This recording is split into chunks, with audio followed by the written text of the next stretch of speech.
Team Secret's turn to ban. Thanks, guys. Thanks a lot. Silent of balls! Liquid are doing Thanks, it! guys. Thanks a lot.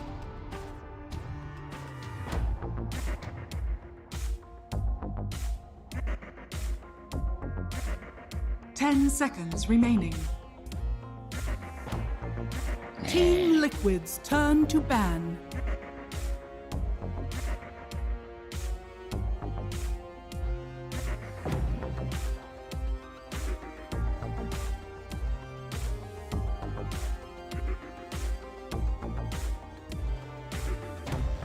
Ten seconds remaining. 5 seconds remaining. We got Team Secret and Team Liquid going head-to-head here in the upper division of the Western European DPC League. You are watching Dream League Season 15, powered by Intel. And Team Secret at the moment is 2 and 3. Not doing too hot on the old ranking. Better yet, they still are very much having a chance of being relegated down. On the other side, Team Liquid is 4 and 1. Now, if they want to be tied with the top of the group at the moment, which is Alliance, they need to win this one and probably also need to win the next one, which, by the way, it's a tough ask, but Team Liquid still have a chance of making it to that top and force out a tiebreakers with Alliance for the top spot at the group. But we are in the draft here. Tiga fogged. Ooh. Slaughter's gone. Slaughter's gone. Oh, Axe and Morphling. Look at that. Yeah. So targeting specific players, taking out Zai, seen him struggle. His Axe has been dominant, seen him struggle, as we said, a little bit on the Mars. Nisha Morphling's been something that's been tried and tested, and he wins the majority of those games on it. So, okay, putting them on the back foot. Let's see what we got. Even though we were talking in the back, AA is probably going to be a very popular pick. They still look to ban out Morphling. And there it is, as we figured. Yeah, like you look at Secret's previous games, out of like 8 or 9, the 3 wins that they've obtained have been off the back of Axe and Morphling. So this is Liquid very much putting them in a position of, your only success has come from these combinations. Show us something new. Please open up your playbook a little bit more. But honestly, watching Liquid is so exciting right now because they're kind of Sumo just adds that extra layer to the team right now, and it is really just, whew, I don't know. Hard to put into words. I think they've found some like really amazing dynamic too with Koikfa and Taiga now laning together instead of like Boxy and Taiga. Like Koikfa is actually very good in this offlane. It's very comfortable here. Very smooth transition. It is exactly. And now Taiga, I feel like he's actually thriving a little bit better off of that because I feel like Koikfa is sacrificing himself a little bit more, just like Boxy does, but in a bit of a cleaner manner. What are we here? Is that that's the lines? That's the team. Oh my! I legit thought we like had Liquid comms on Discord, and we're like, yeah, I'm like, wow, there's been a mistake. Blitz, Blitz was saying about push. I was like, we need more push. I was like, brother, you've only picked a snap. Calm down. You got a couple 4 more balls. I was a little worried there too, but yeah, there's definitely been Liquid been buying their own voice lines. Then I mean, I would too, to be fair. So I played up against Blitz in an unranked game the other day. We did. He played a mid Snapfire. He did. And that alone might give me reason to believe that this is no, it's not. Well, to be totally honest, I've even seen Mickey play safe lane Snapfire. And I love that. It's a super flexible pick. We've seen Liquid do all kind of crazy stuff. However, I actually do think that there's some cool stuff just coming out from the opener here. Strong laner, if it is, let's say, Koikfa gonna be the Magnus. Ways to play around it. Cold feet. If you get cold feeded, you got a cookie, you got a skewer to break it. So 2 different types of mechanics to at least avoid a chain stun combo that couldn't come out, which we've seen so often with these AAs, like Wraith King, Svens, even Trolls at times. Also, I like this as well because it puts a little bit of pressure on Secret to think about like PA. There we go. Here, they pick it straight away. I was gonna say, because if they don't pick PA now, they're most likely gonna have to ban it because you're just giving away such an easy draft with Lil Shredder minus armor, Empower, some PA running at you, and instead they just take it away. Which it's quite nice because when you think about the type of stuns Liquid has, you can easily disconnect yourself from this, and yeah, just solid opening so far, nothing too revealing. This is where the ban phase will be a bigger indicator. Wonder if we do see something maybe like a Wyvern come into play here for Insania. He loves playing save heroes. You see PA, you know it's going to be a physical draft, but you're into AA, which always is a little bit scary at times, but it does do its job. You know, it does do that work and get you some nice setup, which is a potential. And people are liking Wyvern more. I thought the hero was not going to see as much play, but I'm seeing it a bit more than I thought. Yeah, it really depends on the type of team you're playing against, where if they're playing more for laning pressure than picking Wyvern, you're enabling that, and it's going to hurt your draft. But when you see a little like slow rotation heroes who can't really be active on the map, they just play static lanes, then you can just AFK in the lane, get quick levels. That's when it can thrive. But I would be a little bit put off just because of the AA Just 'cause of matchup. the AA, It just like you never happily cold embrace someone. It's as if you're giving away the free ultimate. Banning out the Tide, combo breaker, Team Liquid's turn strong to hero ban. as well. Zai, I think, is going to get some limited hero pool. No, yeah, for sure. He's going to be targeted pretty hardcore now. And like the reason why I like Secret having PA here is because the heroes that Insania plays naturally are heroes that don't want to be jumped on the backlines, right? You think of some Grim, some Oracle, and you don't want to really pick team fight like a Warlock, because now you're going to have a Mag RP, a Warlock Golem, and a Snapfire. Lots of big damage, but not enough like smaller stuns. So I like the fact that this PA pick, it also breaks down the type of hero that Insania plays, unless he just plays a casual Mag 5, for example. I mean, they could flex. They could Exactly, flex so many things here on Liquid. In the bans, Wind Ranger ban makes sense. We saw Sumiel the other day. Yep. Straight up builder for MKB can be a counter pretty hard versus both of these. You're elusive. AA Blast can be hard to hit sometimes on these win runs. You're good versus PA in the matchup. Seeing a Legion ban coming out. Ooh, do you think Secret will be looking at Void as another potential ban? The idea of just the easy enabler of Magnus and the layer damage of Snapfire. PA can never be too happy in these engagements. But of course, PA into Mag does, Void does feel pretty nice much later into the game if you get a jump. Maybe it'll be too cooldown reliant for the side of Liquid, but perhaps. Legion, as we said, Zai, he's going to be very targeted in this one. Yeah. Take out that Legion too. And when you see PA in a draft, most of the draft does revolve around that PA. So anything to just kind of protect him is going to be one of those approaches that we would probably see Secret go. So save, gone. These offlane bans. Zai's already like, oh god, all right, well, whatever. I play. Zai's like, hit the random everything. button. Hit the random Yeah. button. So he's still got the opportunities for protection. So what are some of the heroes that you guys were talking about that you really wanted to see this this series? Lone Druid was one of them? Lone Druid was one. We were talking about AA Slardars a lot.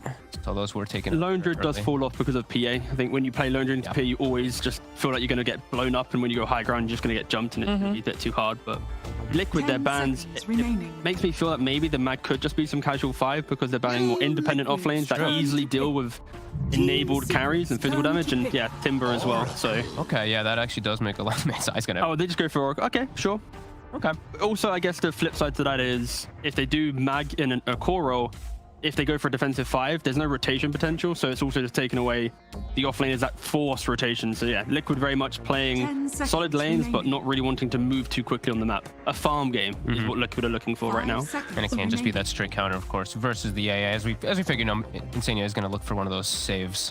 Considering it is Team Liquid and they have done this before, even in tiebreakers from the previous season, is there a chance of a Huskar, or is that not really in the books today? I think with the role swap scenario, I think it's less likely. Oh, they go for the They go for the Leshrac, yeah. We can still do this. Go-to. They picked it last time they played up against PA, against Smashers. It was the same concept of draft. It was Snapfire, Slardar, Oracle, Leshrac. This time swapping out the Slardar for the Magnus. Yeah, I'm actually quite a big fan of Lesh right now, especially like 10 times more if you have any type of way to protect him. Extra protection, even with like RP to cover him. The Oracle makes a lot of sense here. Sand King. The only caveat to this type of draft now is Liquid doesn't have that frontliner, and also when you have Magnus plus Leshrac, whoever's being empowered also wants access to the jungle. So Liquid are going to have to do a really good job at enabling Leshrac to farm the topside jungle away from Ancients, whilst also stacking the Ancients for whoever's going to get empowered. So they're going to have to be really efficient on the jungle. And in Secret, they're now looking at that 4 pairing to play with. The thing here is they're not looking to battle head on. They're having the wave clear, they're having the tower defense, and then they'll take the fight after when PA jumps in after. And ways to swoop around to the backline here to catch onto the Oracle here. Nice silence for coverage too. Both teams. And they picked the puck here because like I mentioned pods 4s, but realistically I listed like 3 or 4, right? Yeah. And there's not enough bans to cover that. So they instantly snap up the mid hero that can at least play into Leshrac and not instantly die. We've seen Sumo dominate quite a lot of lanes on this Lesh so far. And there's, for Nisha, this will be the first puck for the season, actually. Okay. And I mean, I don't want to put it out completely just yet, but we used to see Puppy play puck. Yes. We have seen Yapsor play AA. If they do some crazy aggressive sanking AA, it's not great, but thanks to you. I mean, it still could be flexible. It's not likely. It's probably just going to be the more standard, but... The real question for Liquid is what is going to be their empowered core? We've mentioned like Void already. I think that's still pretty good, especially into the type of lane that Secret are presenting. It helps with the enabled damage of Leshrac as well.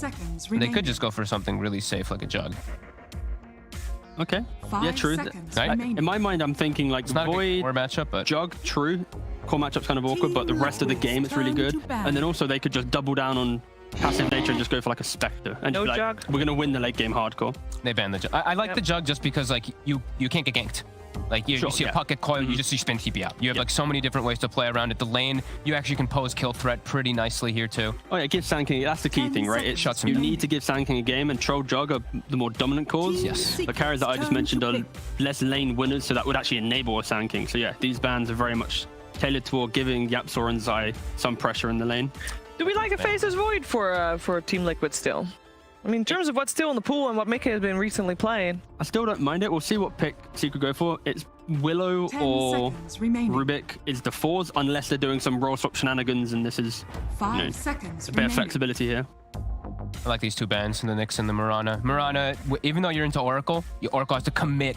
Well, he will die in the lane. Dispel, That's- and yeah, he'll die in the lane. So I do like that ban. Nyx also makes a lot of sense when you're playing with the AA or versus the AA. Great way to scout, great way to get information in back lines versus like Oracle. So good bans. So On what? both sides, I like both of them actually. Yes, what's Secret flexing here though? Are they being creative, or is it just a puck mid? Oh, they go for a beast mod. Okay. Oh, So it is going to be some most likely 5 puck, right? 5 puck. Yeah, 5. You think puck Nisha and AA. Beastmaster still? Yeah. Yep, looks Yeah, like it. sure. Okay. Oh, Insane just Uh, scooting around.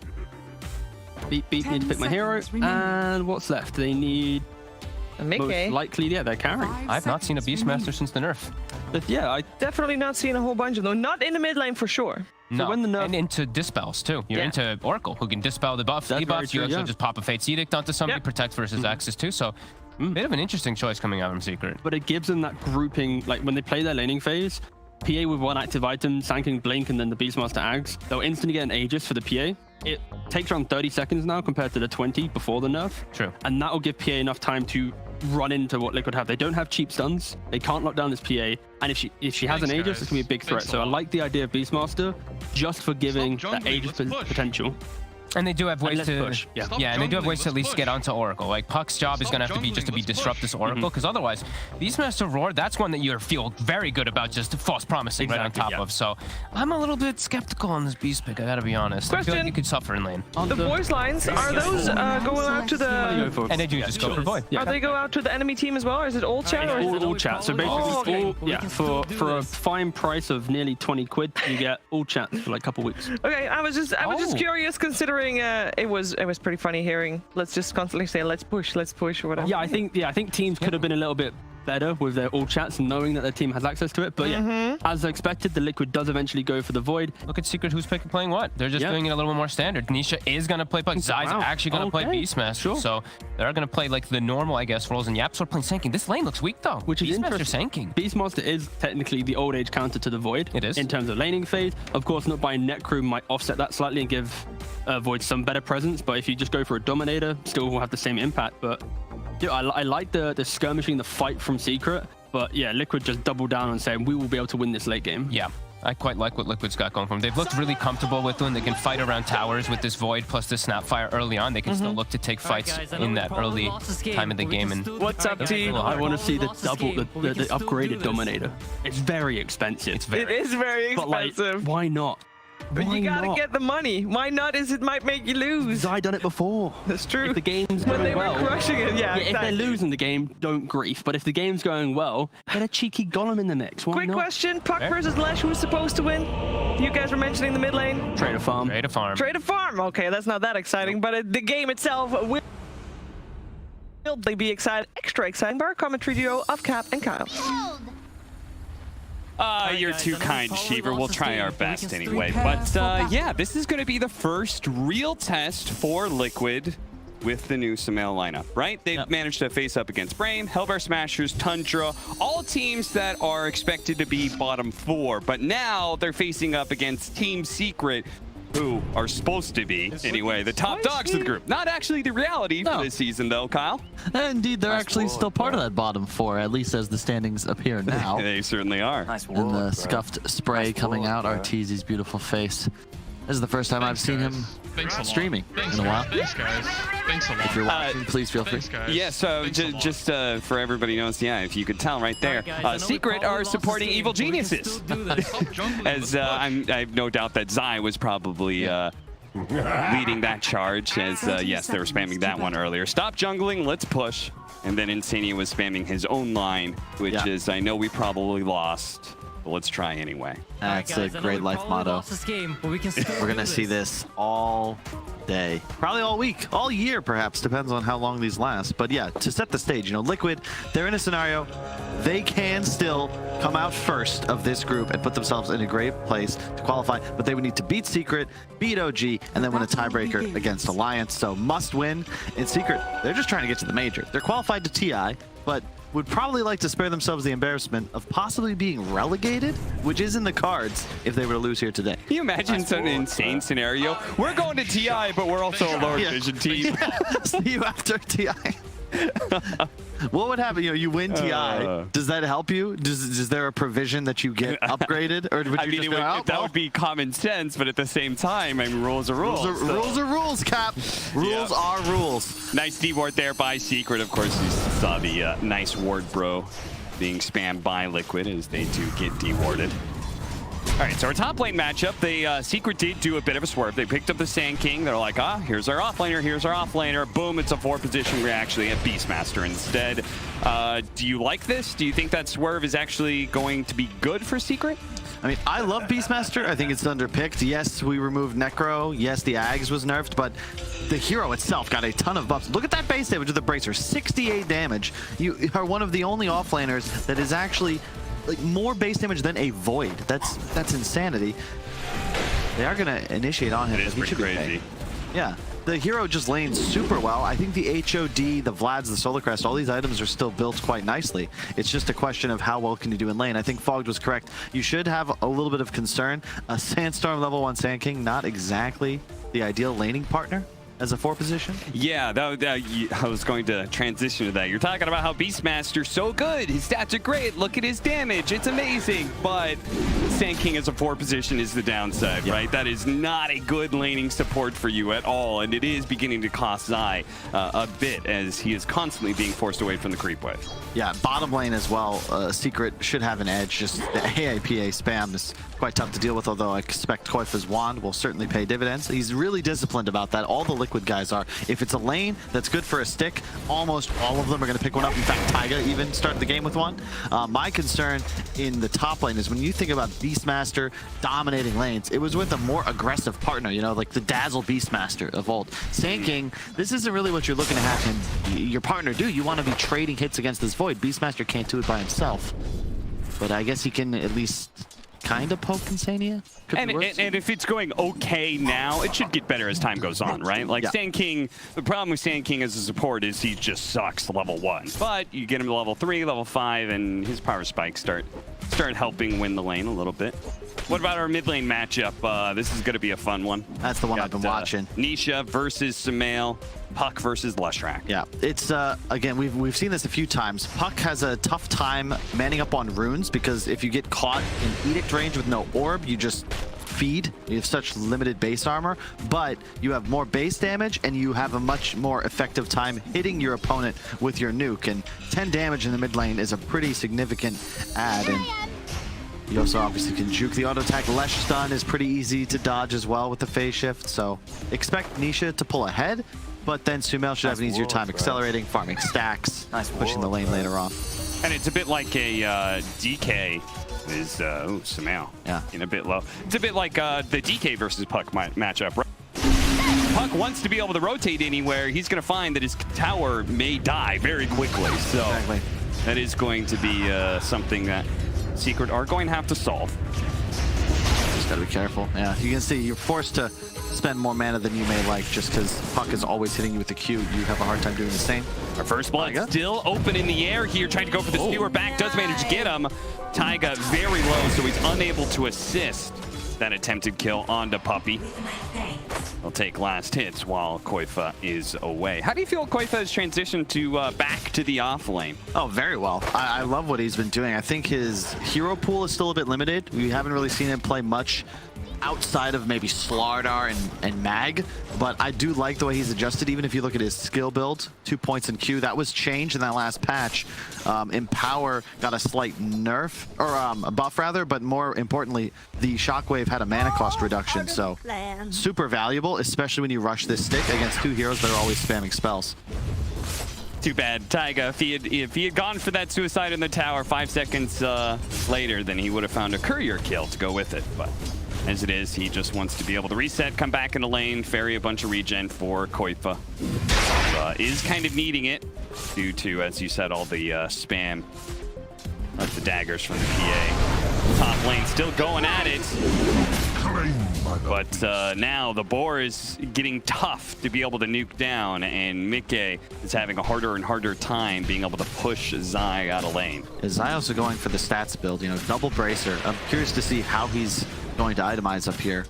Now a raindrop and boots, because there's a lot of arguments here. You can go for the aura build, you can still try to play with creep army and just get the early HOD, but typically when we saw HODs picked up, they were rushed. So I expect him to go for maybe just a first item Solar Crest, more of a battle build. Who knows? He has nothing queued up. Here comes Mickey. He's going to time walk into this one. He managed to get a lucky first hit bash here, which will allow him to do a lot more damage onto Zai as he chases him down, but the boar will allow him to disengage, and that is part of the problem. Bottom lane, Koifa going in for a deep dive here to try and finish off Puppey.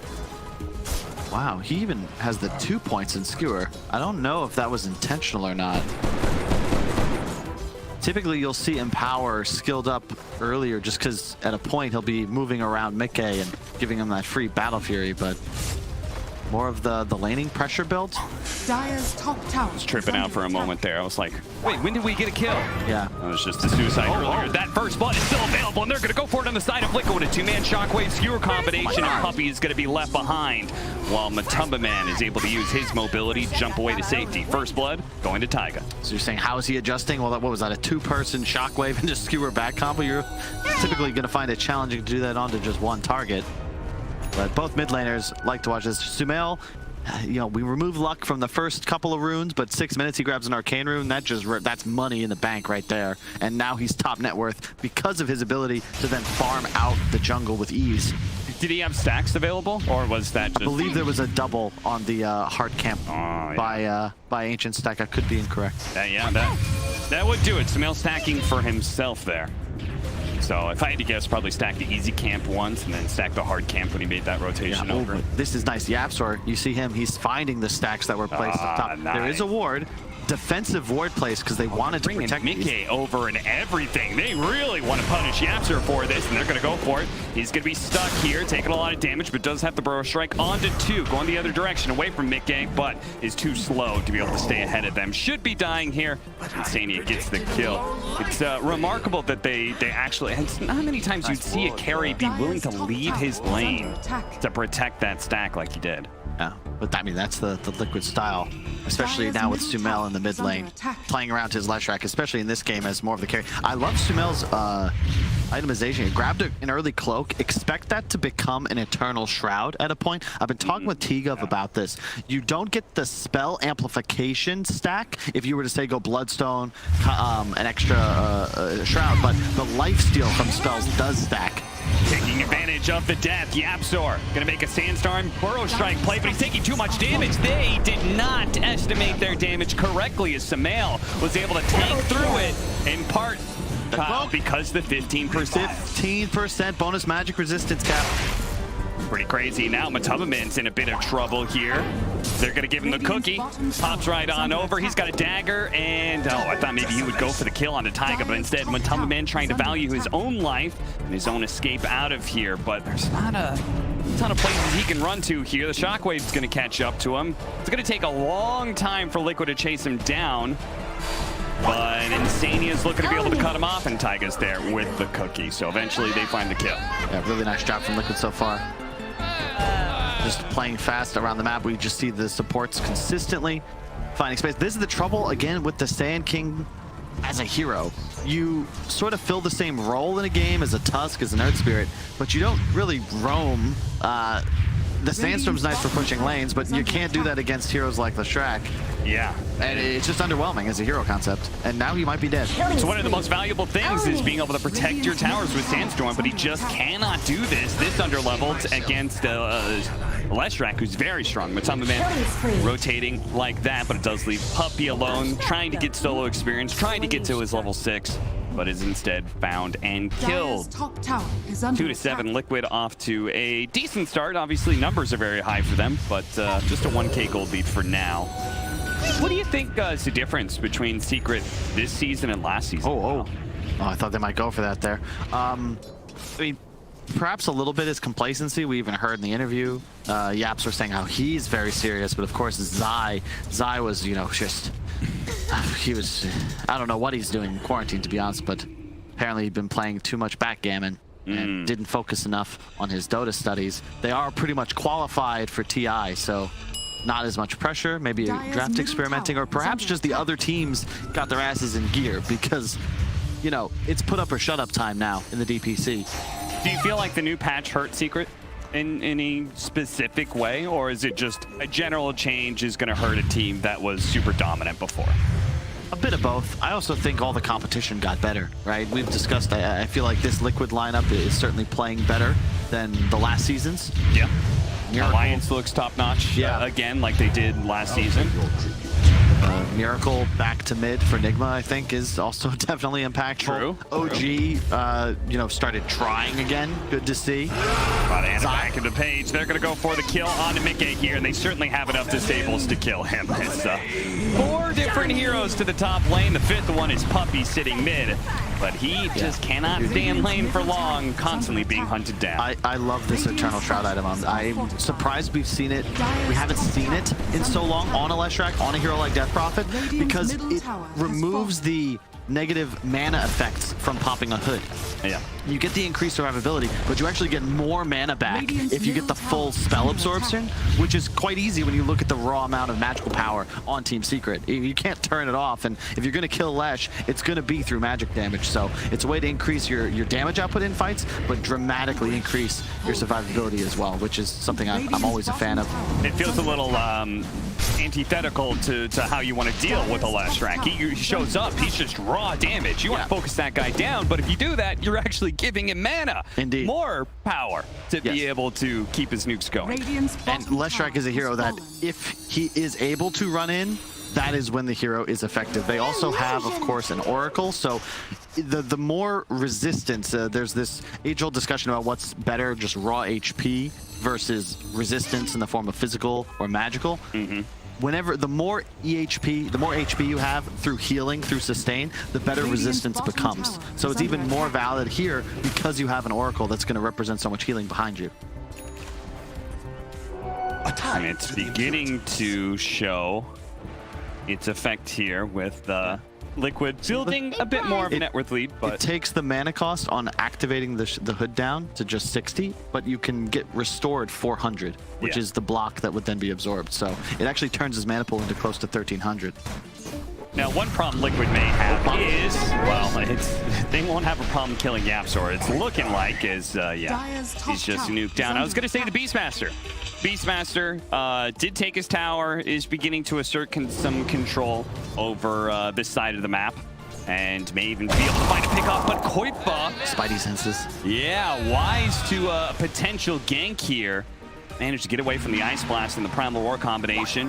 Now Sumail give it a heal that allows him to feel good about going back in. Puppey's here as well, but they don't have the Ice Blast. Nisha really trying to gun for this kill as they have the rotation coming over from Zai, but Sumail just charges forward and he's like, okay, you've got your 4s? Not anymore. Zapzor finds an opening. Nice play by Insani with the Fate's Edict before he came down from the Burrow Strike, so he didn't take any damage there. Insani's doing a great job stacking whenever he has free time, consistently playing around his course properly.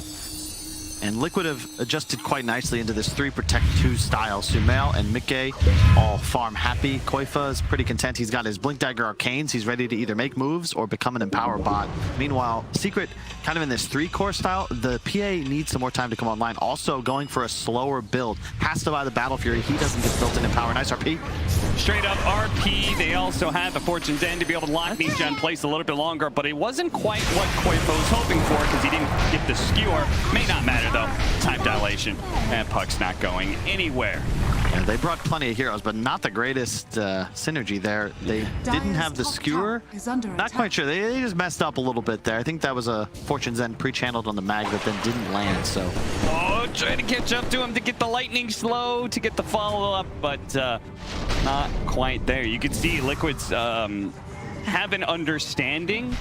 They feel much stronger than Team Secret right now, and they're just running in heroes wherever they show up on the map. Dire's top tower is under attack. It's just tough for Secret to do anything about this. The limitations of their draft, right? PA, he's just gonna farm. This hero can't really do anything in a fight till post BKB. Nisha is attempting to make plays, but he has a Witchblade, no Blink Dagger, and YapzOr is Sand King. So what does Secret's lineup do well then? If it's not this period of time, when are they going to be strong? It's going to be PA versus the world. You're going to need to see Matumba Man at the top of the net worth chart, not second place, preferably with an Aegis, and utilizing their global vision advantage. You know, a bird scout into a roar, maybe an AA blast on top if necessary. And later on in the game, the power of the Liquid support duo was going to be negated because suddenly there's this insanely farm PA who kills off the Oracle in a crit or two. Until you get to that point, it's way too difficult to position properly because Insania is always going to be there. He's always going to save his cores. There's not really much you're going to be able to do about it as Team Secret. So combination of the, because when you're drafting, you're not trying to make it PA versus the world, right? Like Secret obviously had a different idea of what was going to happen here, but you're saying the Oracle and the the 5-man nature of Liquid, they're grouping up so much that it's hard for the Puck and Sand King to do anything offensively. At best, you're going to have like Mickey or Koifa playing this bottom lane. Sure, you could maybe make a move on him, but Sumail is, there's nothing you can do about it. I talked with, I think it was either Fog to BSJ backstage, just about how important pushing this mid lane is. So you've got enemy tower down as Liquid, and the Leshrac is free. Whenever it gets even close to the river, you're pushing it across. Insania is keeping you safe. It's not a place you can make a move. YapzOr in trouble, he'll be fine. But I mean, Secret are not necessarily falling behind, right? They're still stacking Ancients. PA has a Battle Fury, but there's really no moves they can make. They're content to just sort of sit down. Matu's farming now his 6th or 7th stack this minute, and just kind of see what plays out. Basically, they managed to stem the bleeding. They kept it at a 2K net worth lead for Liquid, and that's mostly thanks to the efficiency of Battle Fury PA and farming those Ancients. And that's like kind of a hallmark of PA lineups, right? Is that like you're never out of the game as long as you're still holding your triangle. Indeed. And Liquid want to deny that.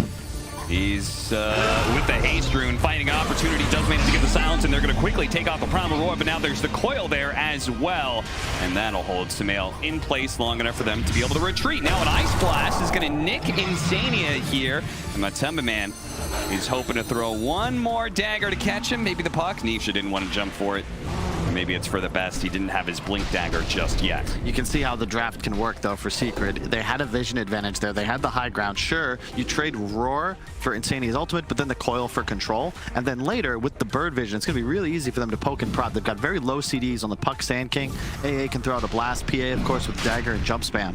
But the team fight of Liquid, that's the key. They have hard save and then a Chronosphere and an RP.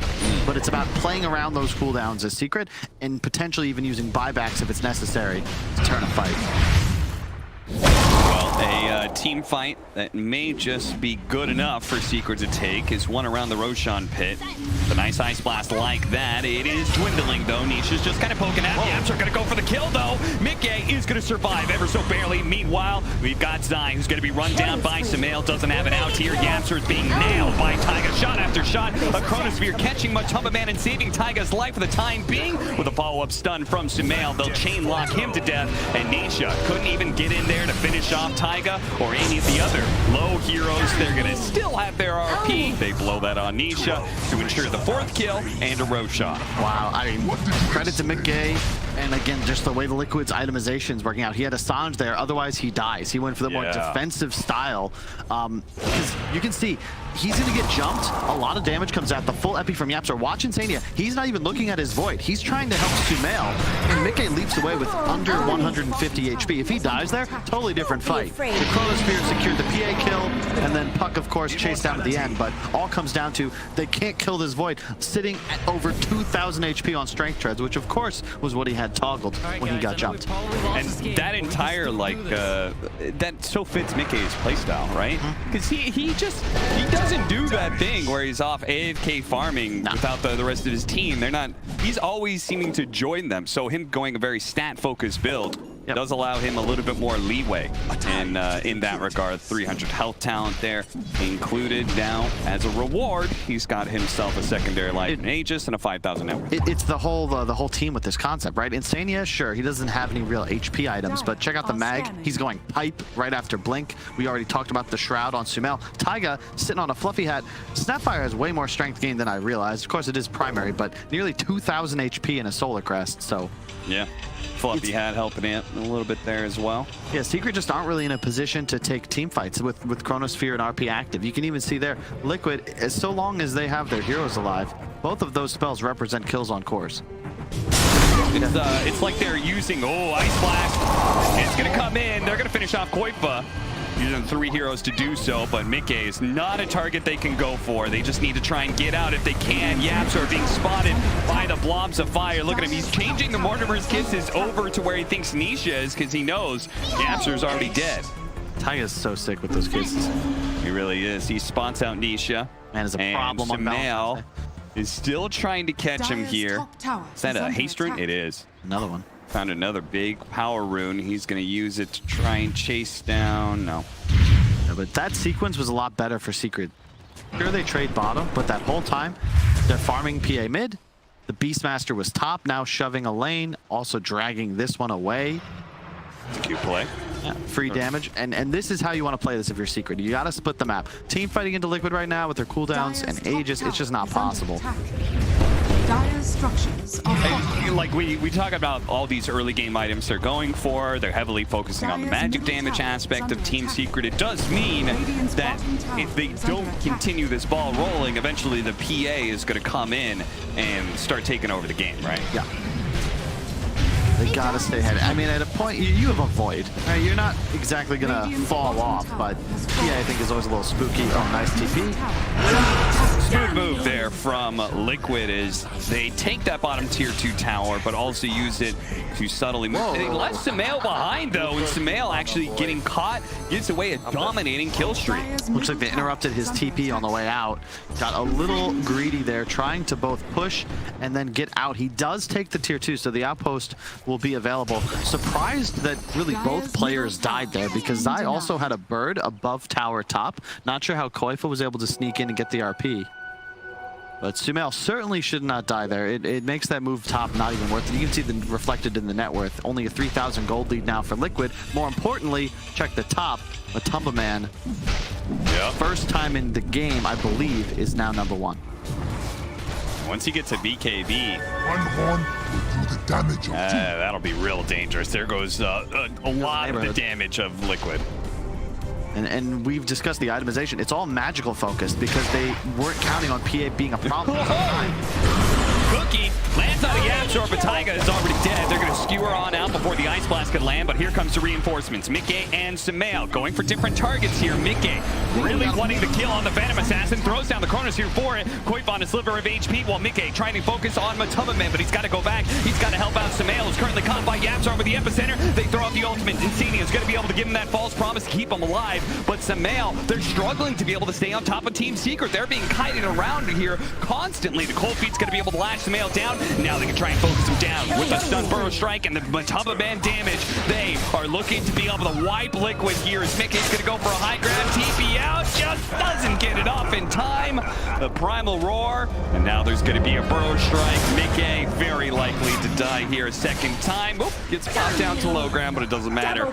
Team-wide, Team Secret turning the whole game around. Yeah, they're playing flawlessly there. Secret, they want to make sure that this fight takes place on as many screens as possible. The spacing was insane. You have no synergy in the damage damage output from the Lesh and the Void. Mickey did get a full chrono on Matumba Man, but alone. There was no damage. No one was even in the vicinity. Nobody was even on that same high ground. We can watch it on the replay here. Good stun in from Yapzor. He will die, but he just buys back immediately, which is the right trade. Hey, blast my miss, but they split the fight. Yeah, different motivations there. They could have both gone for Zai, or maybe everyone chased after Matumba Man. Yeah, good boar micro from Zai. You saw him hit all 3 heroes in the vicinity to apply the slow. So yeah, now there's no chrono. Look at the spacing. Yapzor, he's bought back. Now he's in with the Epi, forces the Insania ultimate. Mickey still lost, still hasn't hit anybody really in this entire team fight, and everyone just runs away from him as they then kite the Mag and the Lesh.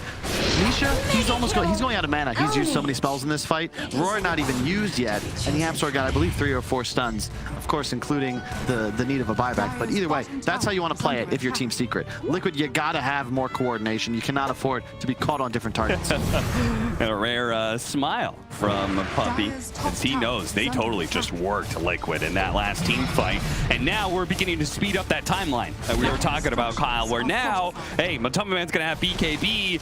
You are mostly focused on magic damage. Exactly. You've also been mostly focusing on Pipe and Eternal Shroud. You don't have a whole lot of things to deal with the physical damage of Matumba Man. You were planning on getting way further ahead as Liquid here, because to your point, you itemized for the mid game.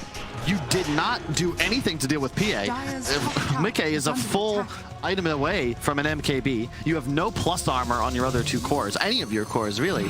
So suddenly Matumba Man is king of the game, and Liquid are now what feels like an item behind. And timing-wise, yeah, Secret definitely feeling confident. Does the game turn at any point later on for Liquid, or is it very much like they really got to get a good team fight and take control of the game right now? It can always turn. Okay. It's RP, it's Chronosphere. You know, that many big team fight spells, you always have an edge. Yeah. Same way you can never count out a team with an Enigma. Same deal here. It's just trying to do, I think, a better job. You got to bait more onto Sumail. Whenever we see this, when our observer has to work this hard, it is not good for Team Liquid. Yeah. No, it means Secret is doing their job. They are super spread, poking constantly at the edges of the team fight, trying to find some exposed weakness right now. Maybe it's Sumail chasing after him. Love how they're playing this. Just throwing off spells, trying to bait. You want to get these big cooldowns spent. You want to force Liquid out of position, and if you hard initiate onto the splash track, it's the really only thing that can happen where you would end up punished. Level 20 for the Phantom Assassin. Very big, very scary, getting lots of good vision off of the Hawk. Mickey, trying to find it. Heading up the top lane real quick, seeing if they can find Sumail. Sumail, he's got a Yule Scepter. He could certainly buy himself some time, but he may need to get it off now. Oh, the false promise barely saving him. The S3 turnaround. Now they're going to be able to blow up Yapzor. Sumail looking okay here for damage, as he's going to be able to get the kill on Puppy as well. Heals up the full. Nisha does manage to catch backline support in Insania, but they're going to use the Chronosphere to be able to make sure Nisha pays for that kill. It's a little bit of recompense for their captain. RP straight up on Matumba Man, and they're going to have lots of stuns to throw at him. No chance of being able to get off the BKB until perhaps it's too late. He holds on to it. So you can see right there what happened. They initiated all in on the left track. Insania there with just a moment to spare, and they turn it around. It's the nature of this game. 31 HP. 31 HP he survives, and then the nature of Sand King, once you stun in, you're pretty much left for dead. They blow the roar to interrupt the cookies, but at this point, now that you get the supports killed, they can just chase, blow huge cooldowns for solo kills, and it's going to be worth. I would just like to say I'd like to formally launch a complaint against Team Liquid. It's not very nice of them to use their chat wheels to use a legendary commentator to outshine the current commentators. Come on, how am I supposed to be just throwing in classic LD lines? How am I supposed to compute that? You gotta come up with some better lines. All right. I thought, I mean, you are still boy. Big game, being chased away. They don't have Chronosphere, so this is not a good time to fight, even if they have Aegis and Cheese. So you're gonna retreat. Oh, there's an idea. Commentator support packs. Oh. I'll take your tribute. Yeah, okay. Support the fans of Dota 2 by I believe that's called the autographs. I believe Valve already gave us that. Take what we can get. Let's see, outpost reclaimed. The kill lead is a bit misleading, as is the gold advantage. Yes, Liquid are feeling okay. The second age is picked up. Who took the shard? Did they give it to? The dude Snapfire. Okay, so they got more stuns, basically. Yeah. It's actually pretty significant. It's a free 2-second stun. Yeah. That's pretty value. Well, it does require you to be like pretty close to melee range on top of somebody. That can sometimes be bad, but certainly if they catch somebody like Matumba Man, keep him from using his BKB. Yeah.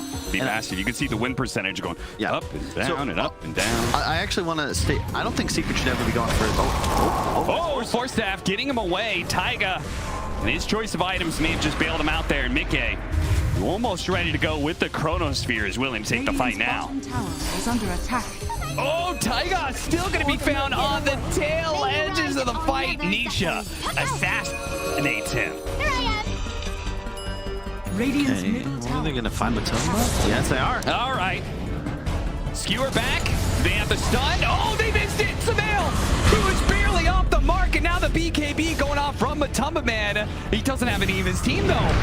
He is all alone. Secret's not even making a move to try and help him out. They're actually gunning for the tier 3s instead. What? Yeah, they said, Matumba Man, you're way out of position. We're nowhere close to you. We can't help you, dog. Ice blast. Oh, Samael leading the charge. He's going to regret every bit of that. You thought you could defend with just 2 cores like that? Koipa does manage to get a skewer back onto Nisha. He'll jump away to his orb. Koipa survives, but without Samael, they are lacking a bit in defense. No Chronosphere, no Samael. There's a little something missing. Indeed, yeah. Insania was not there, did not have teleport active, so he had to do the long walk back to base. That's the second time Sumail gets caught being greedy. Once bottom, when he failed to TP away, and again top, now where he just sort of wanders into no man's land. They even had a ward there, so Secret was prepared. And I want to say, it's all about having Insania behind him. If you look at Sumail, he did what I expected. The Kaya Sanj, 30% spell life steal amplification, 25% HP regen amplification, plus the 20% spell life steal from Eternal Shroud, plus you have Insania, who's then going to give you double healing during Oracle Ultimate. So if Insania gets ult off and Leshrac has spells running, he's almost certainly going to survive because of, you know, multiplication and math and all that stuff. Alone, he's just dead. So more discipline will be required. Still a pretty even game. Matumba Man, you know, I guess he was first, so Sumail thought maybe he'd give his friend a freebie. Make sure his death was not so expensive. 14 to 23. Nag's almost done for the puck. It's gonna be huge. MKB is done for our Faceless Void. Any other big item updates? Basher for the PA, that's decent. You got the sliver on Void, that's pretty huge. The status resist stacking with the Sanj and Yasha. Big issue you're going to have against the puck with Ags, just picked up, that BKB piercing coil. You can't leap. So suddenly you become susceptible to being jumped, but so much status resist will severely limit the amount of time he'll spend stuck. Top tier 3 is going to be okay, but Liquid got to be cautious. They're playing on top of Secret's vision right now. It's a good time for a smoke, but they got to reclaim their jungle. I like that point you just made about the status, because especially if they get a coil onto like Sumail and Mickey, right? You can only false promise one of those. So the more that survivable Mickey is by himself, the easier Insania's game is to be able to focus on like, hey, I've got this glass cannon damage dealer. I want to false promise Sumail as much as possible. Because we saw it already in that fight outside the Roche pit. Mickey, 100 HP from dying because Insania is going to be focused on Sumail. He's the squishier hero, and he does more damage at the moment. Better synergy as well with the Oracle abilities is Taiga. Gotta be a little cautious here. Meanwhile, Team Secret, you could see their synergy, plain as day, amping up the PA as much as possible. Beastmaster Aura, Solar Crest, giving him a pipe as well, and then they just have a bunch of disables plus an Ice Blast behind that. They are doing everything to make sure Matumba Man can go in with confidence and just blow people up one after the other. And Liquid, it's a different style. It's all about getting their spells off the team fight. When you need, Koif is going for a Shadow Blade. He's not worried about amping his carry. He's just trying to ensure that their initiation and their team fights are taken in the optimal way. It's Mickey and Sumail that are going to have to deal all of the damage, but that was the second Aegis we've seen Liquid take and not really utilize. This game doesn't get much easier for them as it continues. And part of that has got to be what you were talking about very early on. Split push and vision control that Secret has, but it looks like they might just be able to find YapzOr here using the shard, the horn toss. Tossing him up in the air, skewering him on back. Really nice ability to have just for the extra stun, the guaranteed skewer. Damage. And yeah, exactly that. The later this game goes, the more Insania and Taiga are going to be in trouble, but really more Insania. I mean, even grabbing the Nether Shawl, so outside of tower range, he's currently at 4 armor, so he'll be more than 0 if he takes even a dagger from the PA. Puppy going to be found first, but Eul's Scepter offensively from Puppy does help him get away. He's going to use this Psychic Headband. Get back, he says. Double damage onto the PA. They need to be able to blow him up now, but Sumail, he actually got stuck inside the Chronosphere. Matumaman's able to jump away, and maybe he can re-engage. We'll have to see. A bash comes out from the dagger. Mickey having to use Chronosphere and BKB, but not netting a kill there. Secret. They're going to be hungry for a fight now. And they got a big cooldown. This was going to be key. No AA blast, no coil. We could see there it only lasted, felt like 4.5, 5 seconds on Mickey. So effectively just taking it to the regular duration rather than the Scepter improved. Man, I think that was 100% a kill. Sumail wasn't in the Chronosphere, right? Yep. He just changed the stun and... Did he miss Blink in? I think the Chronosphere was down first, but I wasn't paying super close attention. He just walked into it. Oh my God, no. He just walked into it. Oh no. Oh, he thought he could sneak through on the side there. And that may just be extremely painful. Now they may be losing Koifa on the onset of the team fight or not. Saved by Insania, no magic damage there. Just the whoa, Nisha in deep, Nisha! He's in very deep and he's dead! Traded out for Taiga so far. Mickey feeling a little bit bold even without the Chronosphere, but there's going to be the buyback immediately as he turns to be able to jump away. Gets bashed up. Coil on a 2. YapzOr in deep. Go for Insania. They're going to deny a false promise, and now the cores are in trouble of Liquid, but the damage is coming in. Koifa's going to be the first to die. Mickey with his BKB, he's feeling alright. Sumail actually heals himself up the full off all that spell life steal that he's got going on. The back line of both sides are falling, but ultimately Matumaman died, and your entire lineup is predicated on his damage. Yeah, that was such an awkward fight. I mean, what was Nisha must have just misclicked. He suddenly appears. You could see the stutter step like, wait, what happened? And then he just dies in melee range of the Shrek. BKB, no BKB. You gotta be careful. He might catch the They save the Oracle. They're gonna buy back immediately on Koifa. They know Mickey's in trouble. Mickey's changed on Mickey's Ice Blast, and Mickey's dead. Sand King may be traded out, but even that is going to be tough to get the kill on. His Koifa, oh, he couldn't get off the shockwave. That allows YapzOr to be able to blink away. He goes for the TP out. They just committed murder and didn't get caught. Man, this is a little sloppy, Cam. I mean, there's a lot on the line here in this game for both these teams. And there's a lot of unforced errors, gotta say. What are you doing there, Mickey? There's no Oracle alive. Enemy heroes are still alive. The magic damage, he's at half HP with no BKB. There's nobody who can save him. Like, well, what's the players? Do you think that Sumail's gonna land the God Stun, hit 3 heroes, and save him? There's no hope the moment he catches that Eul's. But by the way, Puppy, as the hard support, has done a ton of work. If he gets the cold feet into the Eul's off, suddenly a YapzOr stun represents like 6 seconds of disable. You see the giggles, and the amp from the Vortex plus the puck. Like, that's it. 2,000 HP to 0. Sumail, good courier micro, but it wasn't enough. You know, I rarely see the Divine Shield anymore. People just like, oh, my courier's dead. Yeah. Whatever. Not worth. Other thing. Well, I typically don't see this as well. Look how much gold he has saved.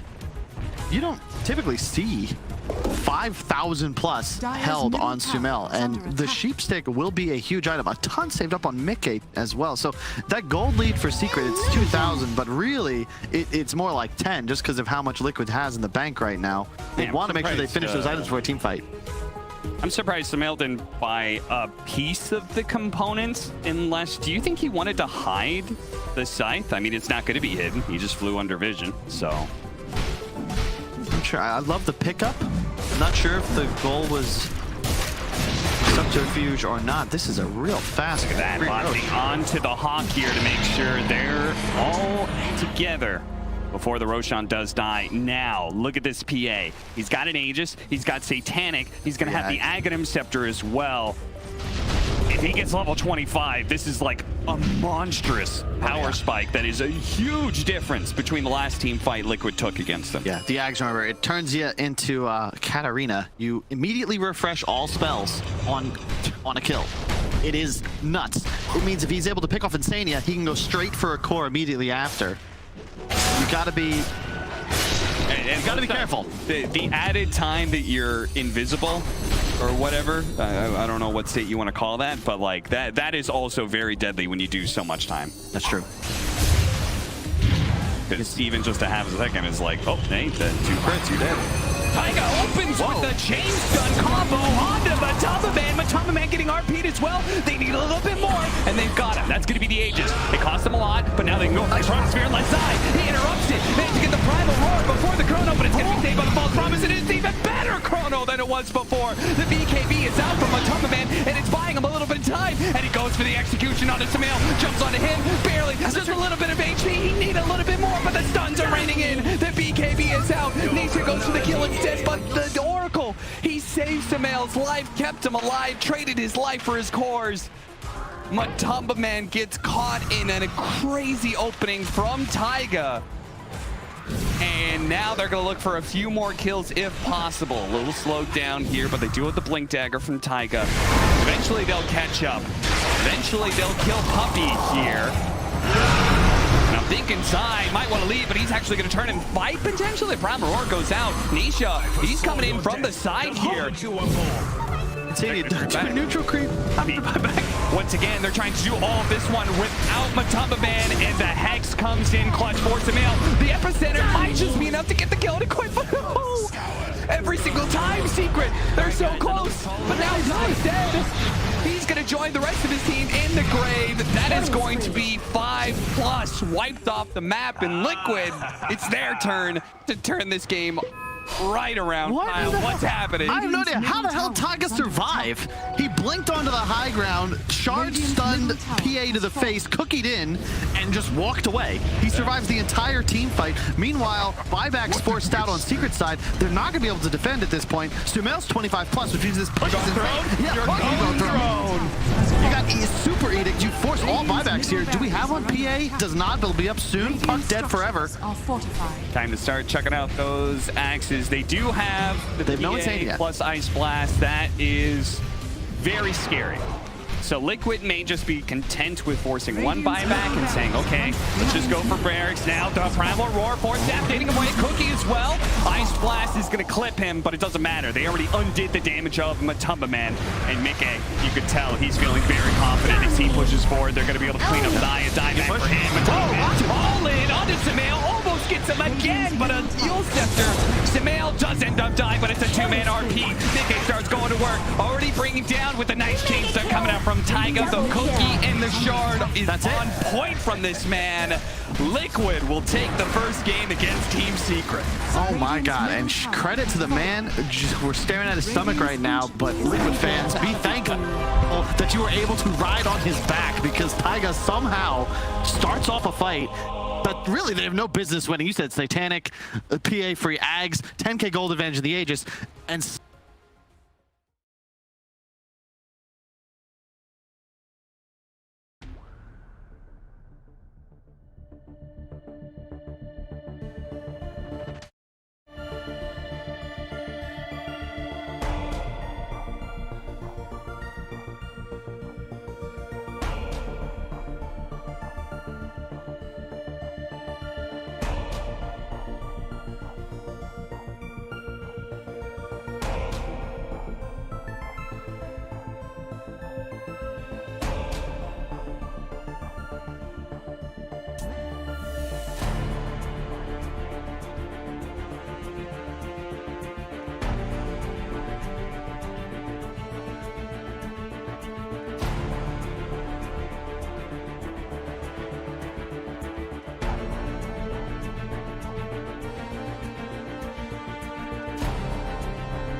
Team Secret's turn that to position, ban. they ban Windrunner because of the hard counter to PA, the MKB build, the 1v1 duel up here will win.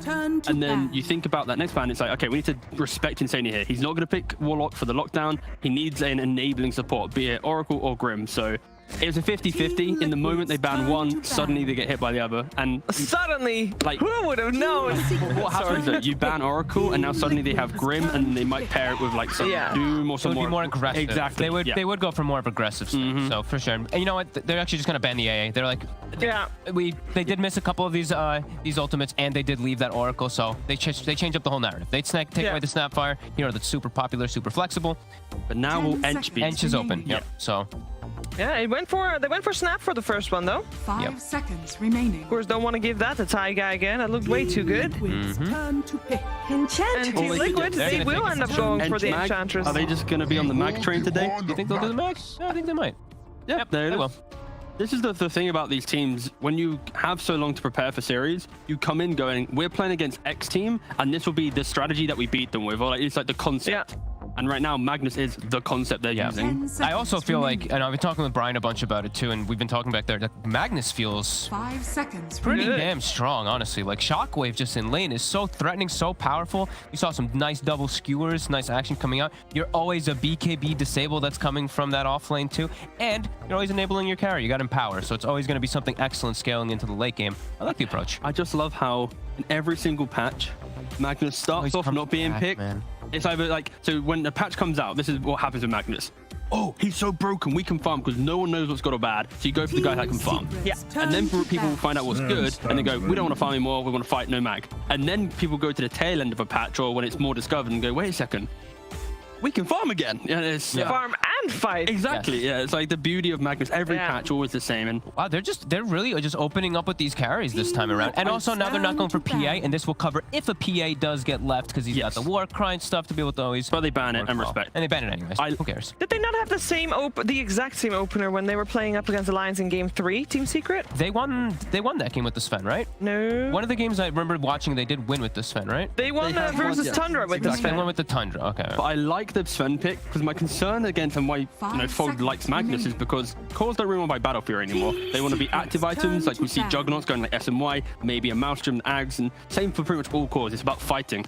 And when you get Magnus in the game, it improves that tenfold. So there are a few heroes that innately can farm to the same capacity that an empowered core can. Of course, Sven with the cleave pretty much bridges that gap. 10 seconds. Surprised to see the Centaur ignored then so far, which is, I think maybe you want to pick Centaur instead of Sven. I wonder, because Sven's not going to get banned. Oh, potentially. Well, honestly, I think it could have been, for sure. Like, when you think about the cores that have such quick farming mechanics, Sven is up there. And I think that is a team like Secret. They identified their loss comes from the fact that they needed PA to come online and they had to make moves. Like, Sven simplifies the process. So, no, I fully respect this this opening of the Sven. So there's an easy ban then for Secret as their third ban will be the Juggernaut, right? Potentially, yes. I'm trying to think else what really comes into play that is disruptive. You know, PA, we just saw Void work really well. Juggernaut would come to mind if they want to go super high pace. Let me see what they picked last time when they had the Enchantress. Anything specific? Not really. They just actually just keep it pretty open. And there it is. There we go. Okay, there we go. That's the adjustment.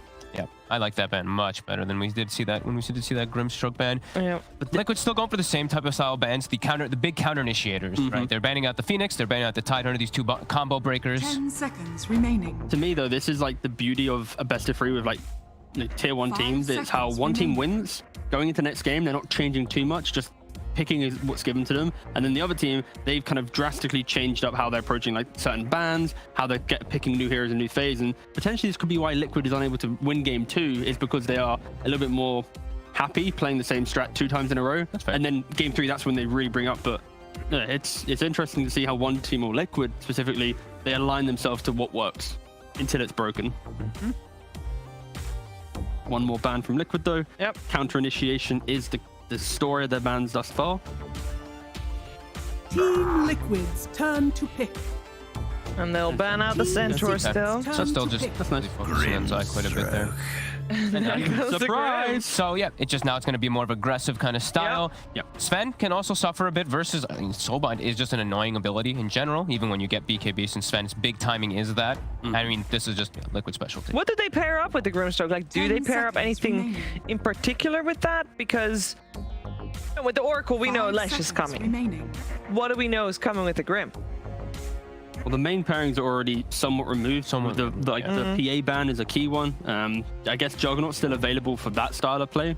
A lot of high pace and fight, but like when you look at the previous games that they've run, it's only been 3 Grim games so far in this tournament, and it's been a Drow lane, a Jug lane, and a Void lane. Like these aren't like the most potent of kind of Grim +1. It's more about the game and what it brings. When you're saying it was a Drow lane, the Grimstroke was played by Quoifa, so that was That's a true. mid-Grim. that's true. A little different story there. But I forgot what I was going to say. No? Oh, yeah, no, I remember what I was going to say. What were you gonna say? Something that we saw previously banned, Tiny, because we haven't seen Sumail on that many different heroes, right? It's basically is true. Leshrac, True. Puck, Windranger, Morph, and Tiny. Tiny's still in the pool. Works And- well with it, Grimstroke, yeah. Yeah, and it's a flex pick, of course, for Liquid as well. Liquid, Mika can play it. time to pick. They'll end up going for the Willow on the side of Secret.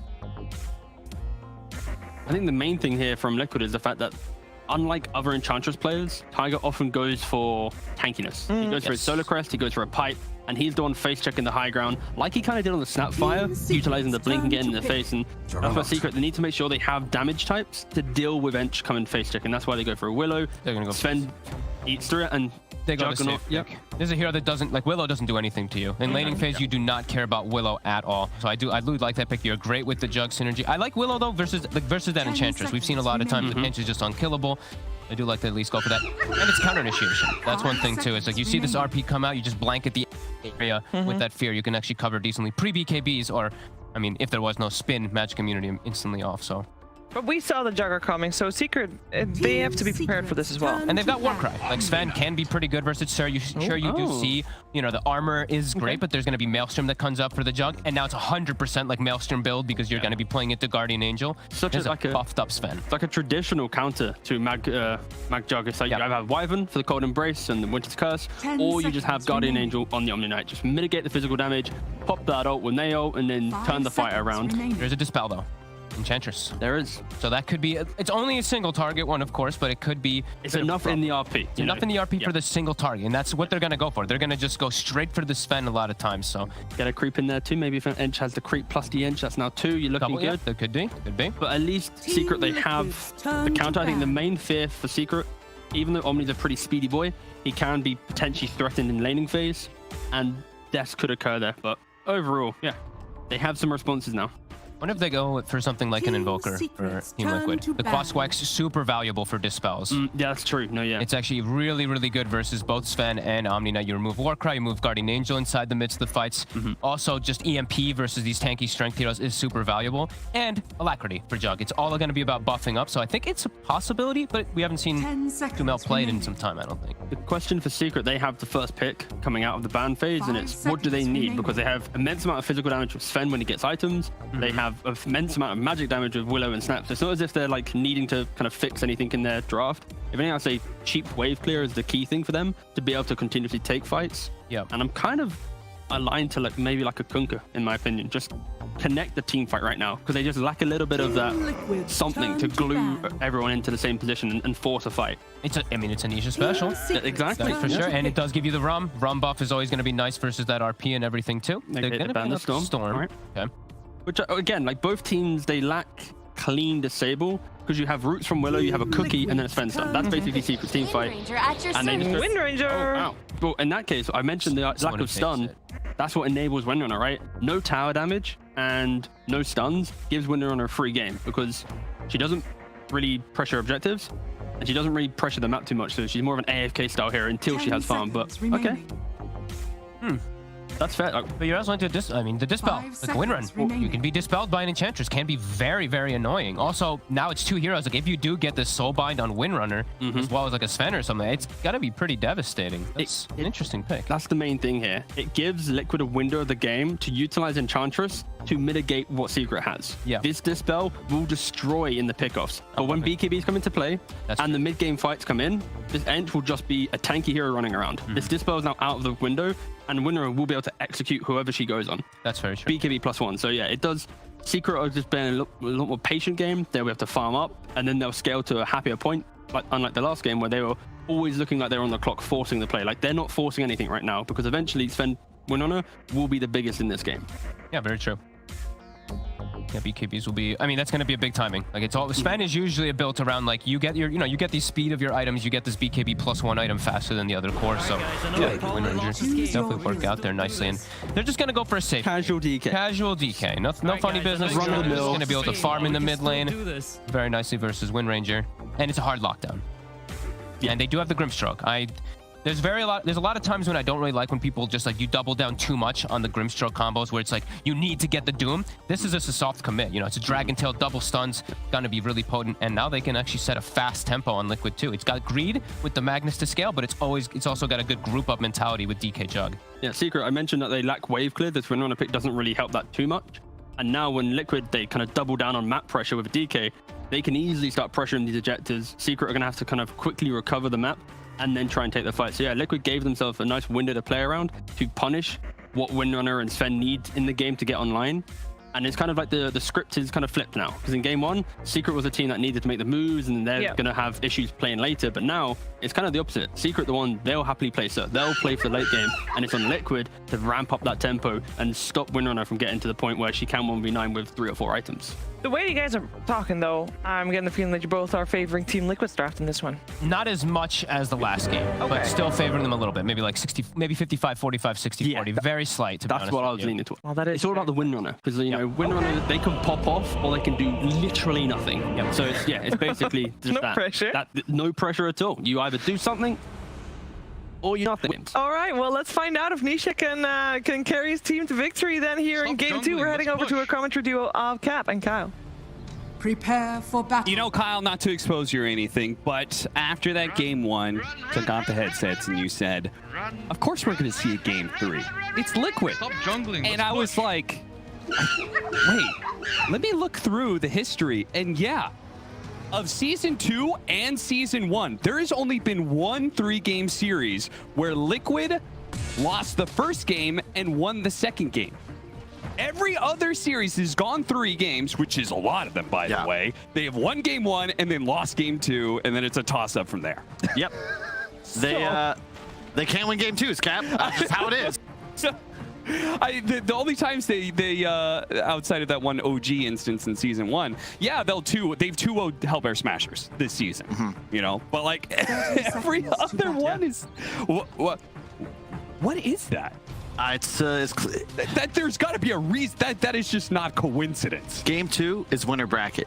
Okay. Game 3 is lower bracket. You can't afford to lose again, so it's a little different. As to why they can win the first game, I'm not sure. Maybe it's something to do with their preparation. They've got a couple of great coaches that help out the squad.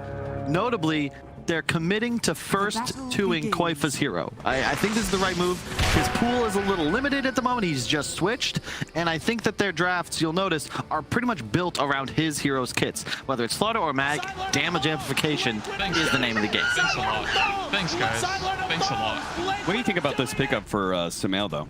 Like, Koifa, all right, Yeo Faithful, get him those kind of heroes. But Sumail, we've seen him so many times on Leshrac so far for Liquid. Now being put on the DK, it's not really exciting for me, Kyle.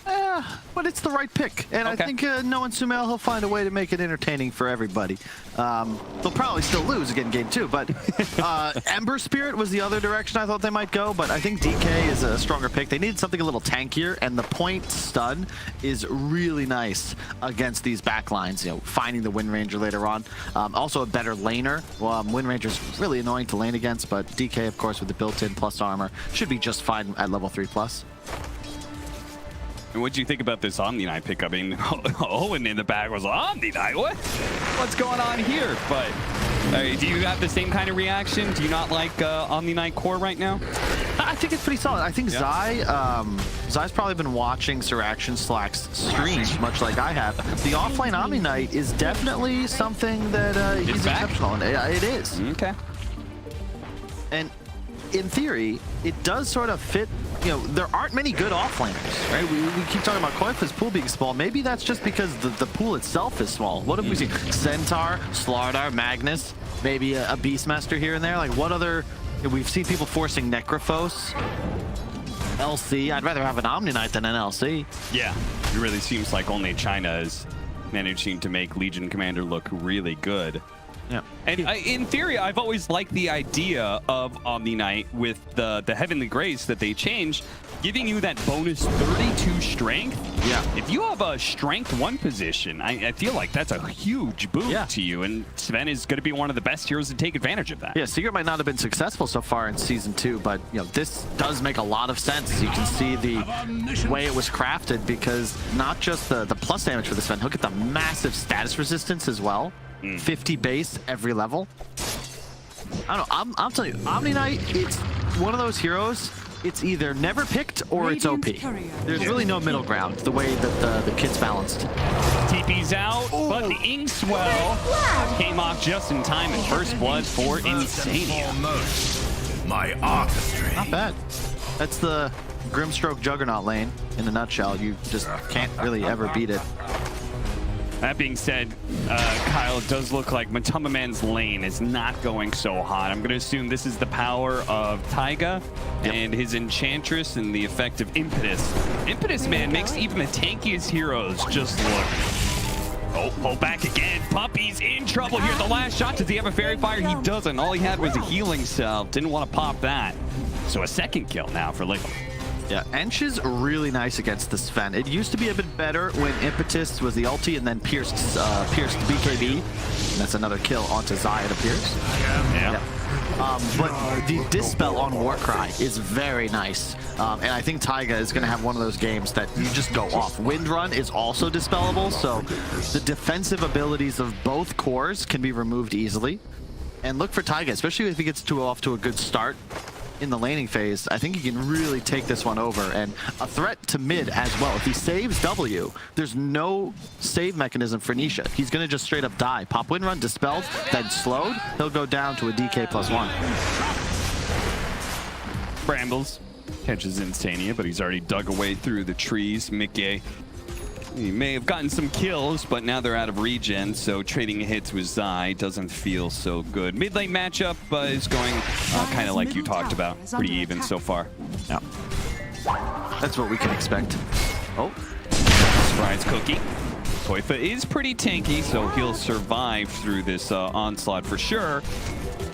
But he doesn't have a bunch of regen, so he can't really re-engage to help Taiga too much. All he can do is throw out the Shockwave, but the Impetus shot and another Shockwave perhaps from the Satyr would get him low. Not enough to kill, though. Yapzor. Hey. Courier, there goes a magic wand. Bye-bye. Back over to top lane. It looks like they try to go for the kill and do manage to get it this time on Puppy. this lane is so strong. Arcane boots already up on Koifa, just spamming spells, and Taiga gets the best creep possible to come pressure a lane with. The Satyr does so much damage with the Hadouken. And the regen, Aura helped out Koifa and brought some HE back into his pool. Is actually stacking for them so he can clear it with the tornado. Cute play. Yeah. Ench is so underpicked. Like, yeah. I think Chen as well. It's these two heroes, you know, the tree. There's really 4 or 5 that I think are just going to be staples. You know, we saw TI announced. It's coming. We all know what's on the calendar. Chen, Enchantress, Nature's Prophet, Earthshaker, Wisp. We'll be at every TI. We'll be strong at every TI until proven otherwise. It's been a decade. Oh. Do you feel like the big team fighters like Enigma and Tidehunter will get more popular? Or do you feel like they're already kind of at their peak? I think it's situational at the moment. They'll always be valid, but hard to say. Love this rotation, by the way. Enchantress coming in with an enchanted creep. Meanwhile, bottom, and they're going to go for Zai here. I feel like the Purification probably puts him over the top here. As, yeah, he's more than healthy enough to be able to survive through this. Oh, look, he got a regen on Sumail, so he managed to pressure the tower now. Oh, yeah, they still kept that tower alive. Thanks to all these enchanted creeps that Taiga's bringing, they managed to get the mid tower super early. It's going to cost Taiga his life, and they also managed to get the deny. If they can get Sumail as well, that'd be fantastic. A nice shackle shot. They don't having damage to back up the disable. Man, if Nisha hadn't used his ulti at the end there before he went back to base, I think that's a kill on Sumail because he has the javelin. So the magic damage procs very effective. Nice little double bounty rune here. By the way, I'm not 100% certain on this, but I believe runes percolate again. Percolate. They now increase their cost the longer they sit there. You get more gold out of it. I believe for some reason that changed, because I've noticed when double bounties are set down, you're getting the same amount of gold for both of them, which would imply it's more important about the time than when it spawned, the current time than when it spawned. Huh. So just a little heads up for people out there. It's kind of dangerous though to leave those on the ground. Oh yeah, no doubt. You don't want to leave things on the ground, Cap. Omatu?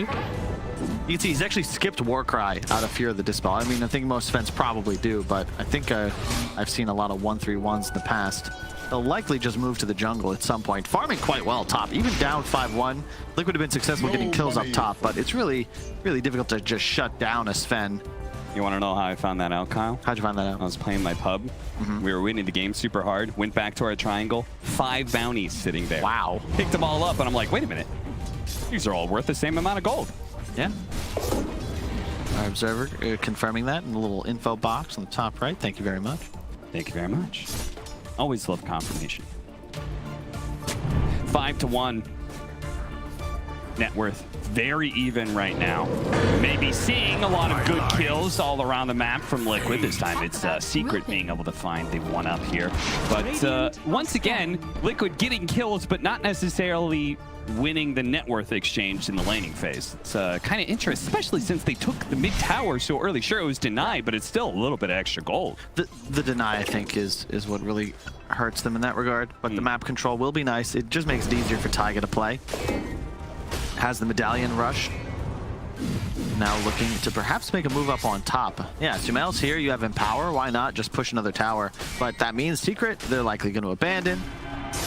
Sven to the jungle, and I would assume more heroes towards bottom to try and pressure in return.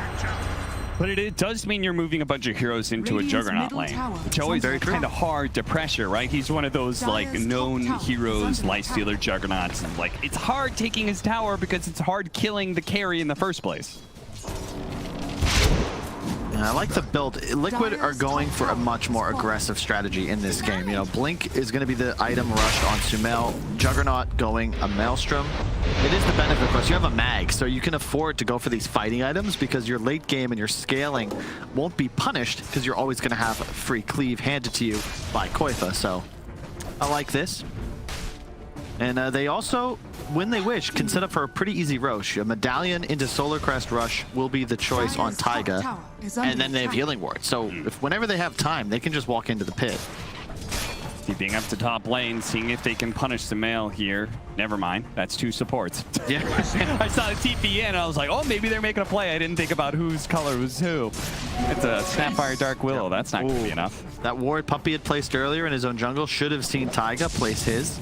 Puppy and Kuro, 2 of my favorite 5s to watch ward. They're always really diligent about ensuring that when necessary, they place defensive wards. A lot of supports can get caught up thinking that vision across the river is more valuable, but in games like this, when you've lost a couple of towers, it's really important to have that. Smail's coming! Oh, and he gets them. The haste drone allows him to catch up. They're going to chain it with the RP. They weren't using him for much anyway. Nisha may still be able to survive here. See if he could juke it out.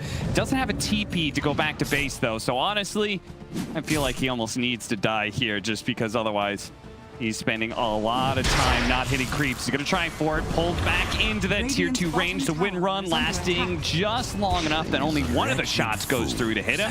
It's almost enough to kill him. Still has 11 magic wand charges and a fairy fire. This time, if he win runs through, Taiga's going to be able to catch him with the enchant. The shackle shot, he tried to catch him before the enchant, which was a smart play, but sadly, doesn't quite work. I think Sumail just ditched. He's like just farming mid that whole time. Yeah. No, absolutely. Omni Slash. Sticks on to Zai. Does a decent amount of damage. Still has a spin, but Man's going to make sure that Mickey does not feel good about going for that kill any longer. They're going to count the healing ward. And Koifa still sitting on the side here. Surprises Zai for a second, but he's got plenty of backup. The 2 supports are here. Everybody out. And Zai One of the downsides to Omni Knight, that's an offlaner without a disabled, so he can't stop Liquid from retreating like that. That was terrifying. He just got it's a rushed Echo Saber on the Tumble Band, so he like I think Mickey wisely immediately retreated. Otherwise, he almost certainly goes down. Stun lands. Still gonna go for it, trying to get the chain stun here. The Inkswell will buy Coif a little bit of space. They don't want to overly commit, but still trample away. No. Still managed to get him after the skewer. Matumbaman claims a kill. They'll go back to chopping away at that tower. A selfless action empowered his Juggernaut rather than skewering away immediately. Leads to his demise, but it will give Mickey that extra farm. Priorities. I'm just imagining Mickey. Bro, before you die, before you go, want to hit me up with an empower? Tower is under attack. Taiga doing his typical a bit greedy forward position thing, farm to the other side of the map. This is a guy you want to get farmed. Sadly, he does go down here. And it's going to be traded up for Yapster on the other side. So both of our greedy fours down another death. That's a blink reveal on the DK, but they'll take that kill. And yeah, Wind Ranger quite nice in this game, both against Ench and Jug, because you just channel your ultimate, and later on in the game, I've been convinced slowly by some of the other talent that Wind Ranger is actually better and better in the late game than it was previously, just because of how mobile you are with Wind Run and Ags, and then the threat to always be able to kill an enemy core. Like even an item behind, you can kill an enemy core because of that MKB rush. But we'll see. I mean, Sven, top of the net worth, and Matu, you know, he's played this hero many a time. He understands his position, has the mask too, so not punished for the lack of lifesteal. Should be able to sustain his farm no matter what he takes down, even this big ancient stack. What is it about Secret that I've noticed that they could be down in kills quite a bit, but they're very efficient with farming. I guess camp stacked is pretty good metrics there to show exactly why they're up in net worth despite being down 3 kills and 1 tower. They play the map better, I think. Yeah. Gotta keep in mind, Liquid, you know, consider that Wind Ranger kill, right? How much CS time was lost as 3 heroes chase Nisha all through the jungle. This is a Secret lineup that's very good at min-maxing. Their macro, I think, is a big part of the reason they've been so dominant throughout most of this season. Well, not this DPC season, but, you know, the last year.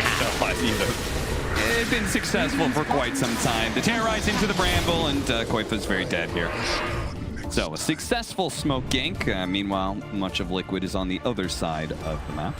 Dire's top tower is under attack.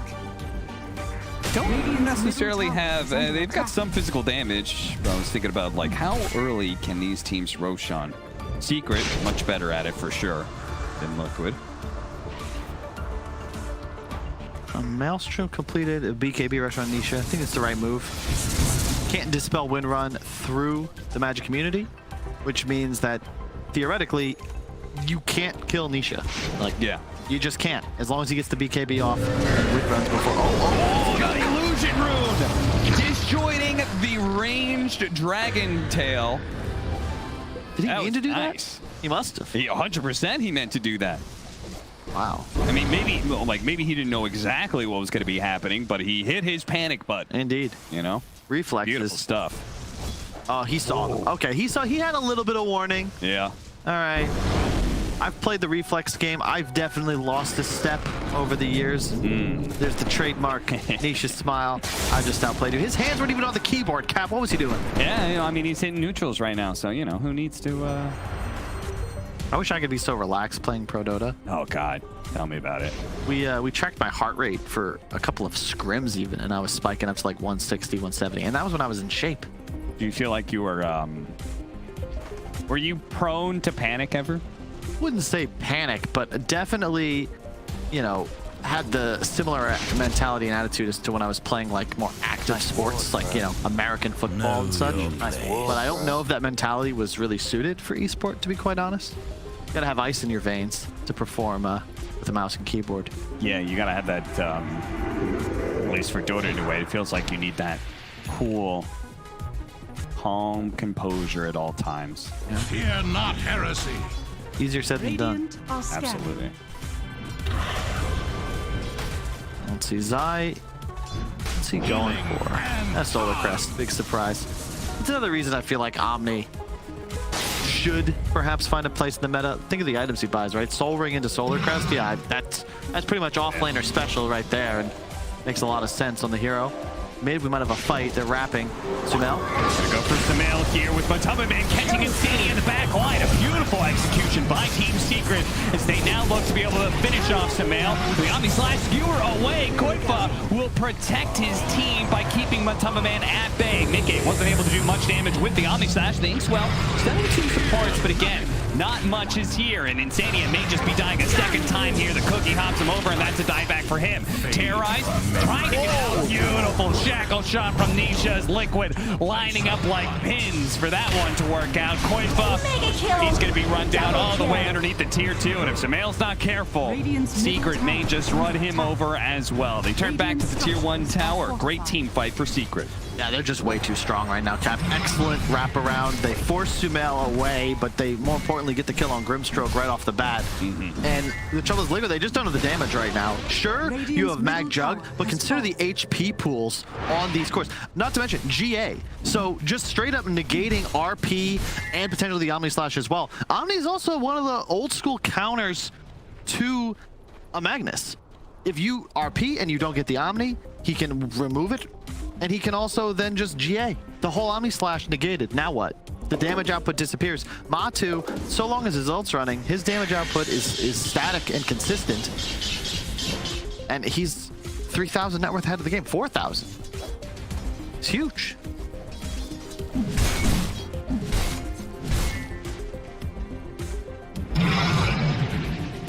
In some ways, it feels like Team Liquid. I mean, isn't their lineup? I know they've got Mag, and so they've got this Empower, but like, shouldn't Sven out-carry Juggernaut? Oh, yeah. So this is just going to get worse and worse, right? I think with the Omni as this sort of I win card. Oh, God. Matamaman. What happened to you? You got a grudge against Insania or something? That's 3 kills in a row for him. And also just want to shout out to any of you pub stars watching. Notice the lack of a Midas in Matamaman's inventory. Oh.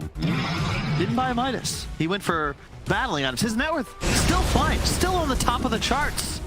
But if he had a Midas on top of all the kills and CS that he had, he would be even higher. That's true. Might not be 6-0 though. And deaths, unfortunately, do detract from your investments. Meke is going to get out of here with a long TP. Yeah, seriously, the Shackle Shot almost caught him because he TP'd onto a shrine. Old shrine duration TP would have got him 6 seconds versus the now 5. But yeah, he's had major damage issues on Liquid. Yeah, seriously. Look at Insania for death in a row at the hands of Matamaman. It just won't stop.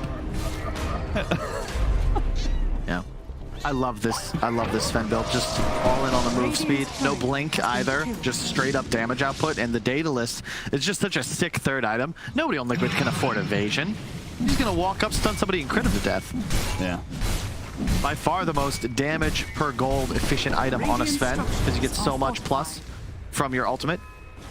Yeah, to add to what you were saying about like him just no blink or anything, just running at people. He's ignoring status resistance thanks to, or a bunch of stuns thanks to status resistance from Zai. And then he's also got the cookie to help him get a little bit of extra mobility and a bit of a chain stun as well. So he is fully taking advantage of his allies toolkit as well.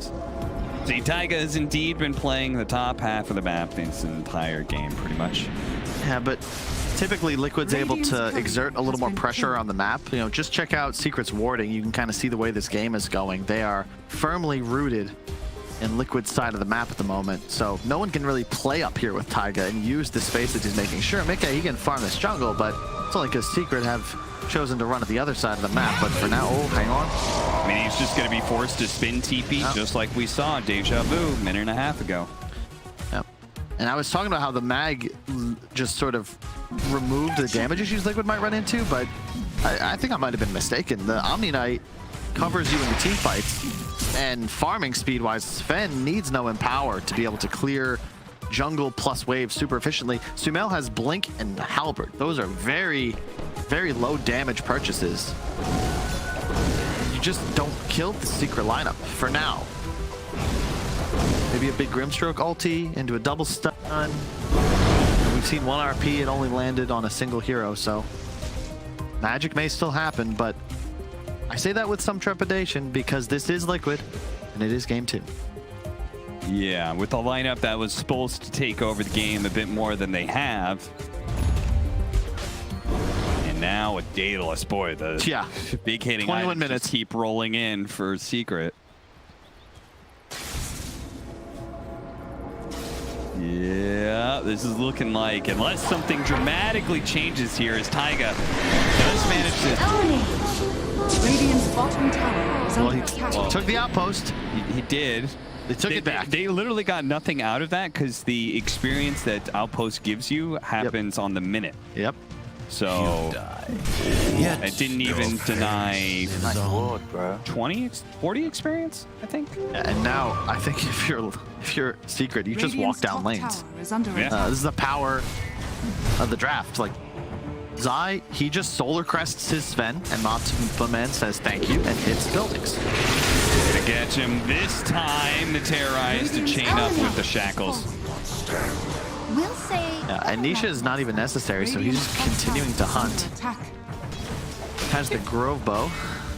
Is it just the BKB winner? Like, I feel like Liquid should try and punish Nisha's solo plays a bit. Or maybe they can punish Matumba Man. He does have an Aegis, but there's nobody around. There's a Zai. He doesn't have BKB. I think he's just dead. Underneath the tier 2, they're going to make sure of it too. They throw down the RP. Zai's coming in. Soul bound up. Silence does manage to get off the Guardian Angel and turn around. The damage coming up, and the Skewer will hold the Matumba Man Sven in place long enough. Nice blink away from Koifa as well. An opportunity to change the fate of this game, perhaps, for Liquid. They killing the carry, dead for 50 seconds. So let's see what they can do with this. It's a sick play. Like, man, Koifa, you talk about how is he adjusting the offlane. That was nasty. Their only real opening, they not only kill a core, the one with the Aegis, turn the game on its head, and now they hunt. You don't have RP, but you still have DK form if you can find somebody else. Yep, he's speedy. There's a clutch silence from Insania to prevent the immediate GA and cleanse from Zai's Omni. Yeah, I mean, that, like, Koifa, he had to skewer at the last second there just to prevent Matumba Man from wiping him out. Dire's middle tower. What a world of difference it would have been if there was a faster Guardian Angel at play. And the one benefit, though, this is why Ench traditionally always quite nice against Omni Knight, is that you can dispel the GA, and of course Impetus Pure Damage goes through the Guardian Angel itself, even if you don't remove it. Yeah. So Taiga is really, I think, the one to watch from the side of Liquid. Do you think he's made that call too? That's why he's been farming top so aggressively and stuff. He's like, guys, if we're going to win this game, it's going to be me carrying it. Yep. I really do. He's even getting a Witchblade. He has the Dragon Blade. He just got a Grove Bow. This is actually the dream for an Ench, the ideal neutral item. It does mean Secret are going to have to be very careful when they do push high ground, because it still looks like Team Secret's going to be controlling the map. They may be the ones pushing high ground first, and that's probably where Enchantress is going to be the most deadly. Radiant are scanning. That was the first Roche, right? Yeah. So the second Roche is actually pretty big here. Liquid would love a shard for the Juggernaut, because effectively just the extra gold and more so the damage output, because he's going that build as is. Manta into Scotty, it appears, but the shard would be very nice. How does Team Liquid itemize to deal with this Sven? Because obviously, like, he's going to be a problem for the rest of the game. He's 100% online. He's going to have a Satanic soon.